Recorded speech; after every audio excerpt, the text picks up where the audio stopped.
Բացվել է բեմադրող օպերատոր և լուսանկարիչ Ռոբերտ Ֆրանգյանի երրորդ անհատական ցուցահանդեսը դիմակից այն կողմ։ Լուսանկարներում նրա մտերիմներն ու հայտնի դեմքերն են առանց ֆոտոշոփի ու ֆիլտրի։ Ֆրանգյանի սուր աչքը ֆիքսել է նրանց անկեղծ հայացքներն ու հույզերը։ Տեսնելով մարդը այս նկարի ինքը իրեն հասկանա, որ ինքը շատ գեղեցիկ է բնական կերպարով եւ պետք է փորձենք խթան հանդիսանալ, որ հասարակությունը սիրի իրեն նենց ոնց կա։ Ընտրել է տարվա բոլոր եղանակները, որ բնական գույներով ու մինիմալիստական ոճով ներկայացնի նրանց առօրյան ու կարևոր օրերը։ Իմ հերոսները տարբեր մարդիկ են, իմ ընկերներն են, գործընկերները, տարբեր շոու բիզնեսի ներկայացուցիչներ,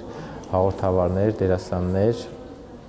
մոդելներ, նաև անգամ ունենք մոդելներ եւ փոքրիկ մոդելներ։ Ընկերներն ասում են, Ռոբերտը կարողանում է պահը դարձնել կադր, ստեղծել այնպիսի մթնոլորտ, որ բոլորն անկաշկանդ արտահայտեն իրենց էմոցիաները։ Ռոբերտի մոտ ստացվում է մարդկանց բացել, մարդկանց տրամադրել տեսախցիկին եւ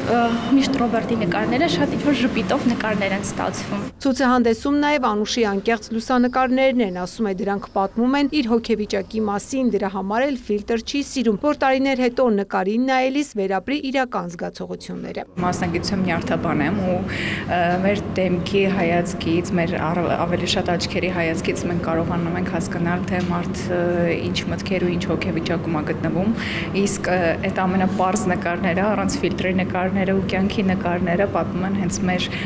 տվյալ ժամանակաշրջանում մեր ապրումների մասին։ Ֆրանգյանի մեծ երազանքն է ծննդաբերության եւ մայրության թեմայով ցուցահանդես ունենալ, արդեն 5 տարի լուսանկարում է կյանքի ամենահուզիչ պահը։ Միտքն է, որ 2023 թվականի ծնված երեխան 15 տարի հետո գա ցուցահանդես եւ տեսնի իր նկարը լույս աշխարհ գալու։ Իհարկե, մինչ այդ խոստանում են ներկայանալ այլ թեմատիկ շարքերով։ Ծաղկանուշ Միրզոյան, Հովանես Քյուրքչյան, լուրեր։